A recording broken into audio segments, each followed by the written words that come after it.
ये तो हम सभी को मालूम है कि भारत में मुगलों का इतिहास बाबर के 1526 में आने के साथ ही शुरू हुआ था। लेकिन ये बहुत कम लोगों को ही पता होगा कि आज की डेट में भी इन मुगलों के वंशज हमारे देश भारत में रहते हैं। रहते ही नहीं बल्कि वे यहाँ से पेंशन भी लेते हैं, सरकार उन्हें पेंशन भी देती है। भारत में लिबरल ब्रिगेड मुगलों के गुणगान से पीछे नहीं हटती।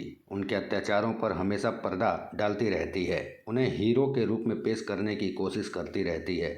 कभी उनके द्वारा बनाए गए महलों का गुणगान, तो कभी उनके समय में भारत की हुई समृद्धि गिनाई जाती है, तो कभी मुगलों के वंशजों को ढाल बनाकर उनके विरासत के सम्मान की बात कही जाती है।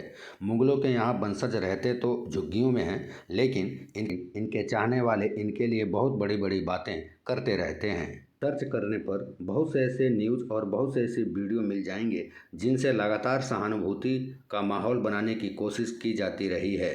सुल्तान बेगम भारत की महारानी थी, जो अब झोपड़ियों में रहती है और सरकार को इनके लिए कुछ करना चाहिए, इस तरह की अफवाहें फैलाई जाती हैं। यानी उन मुगलों के नाम पर सहानुभूति बटोरी जाती है जिनके शासन में हिंदुओं को जीवित रहने के लिए भी टैक्स भरना पड़ता था। अंतिम मुगल सम्राट बहादुर शाह जफर के प्रत्यक्ष वंशजों में से एक सुल्ताना बेगम कोलकाता की एक झुग्गी में रहती है, जो हर महीने 6,000 रुपये पेंशन का लाभ भी उठाती है।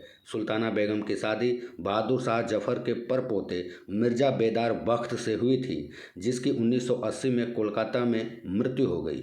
अब परिवार चाहता है कि सुल्ताना को दी जाने वाली पेंशन को बढ़ाया जाए। सन 2004 में ममता बनर्जी बहादुर शाह जफर के वंशजों से मुलाकात की थी। वो मदद के प्रतीक के रूप में 50,000 रुपये के चेक के साथ अंतिम मुगल बादशाह के परिवार से मिलने गई थी।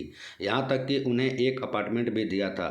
जब ममता बनर्जी ने रेल मंत्री थी, तो सुल्ताना बेगम ने मौके का फ़ायदा उठाया और ममता को पत्र लिखकर परिवार के एक सदस्य को नौकरी देने का वादा याद दिलाया। तब ममता बनर्जी ने सुल्ताना की पोती रोशन आरा को टिकियापारा में रेलवे के कोच यार्ड में ग्रुप डी की नौकरी भी दिलवाई थी। उन्हें 15,000 रुपये वेतन भी मिलता है। बहादुर शाह जफर की परपोती रौनक जमानी बेगम और उनकी बहन जीनत महल शेख अपने बेटों के साथ नवी मुंबई में एक कमरे के घर में रहती हैं। इन्होंने साल 2007 में दावा किया था कि लाल किला इनका है। उनका कहना है कि हम लाल किले के लिए मुकदमा लड़ने के लिए एक वकील की पहचान कर रहे हैं और इस साल के भीतर अदालत में याचिका भी दायर करेंगे।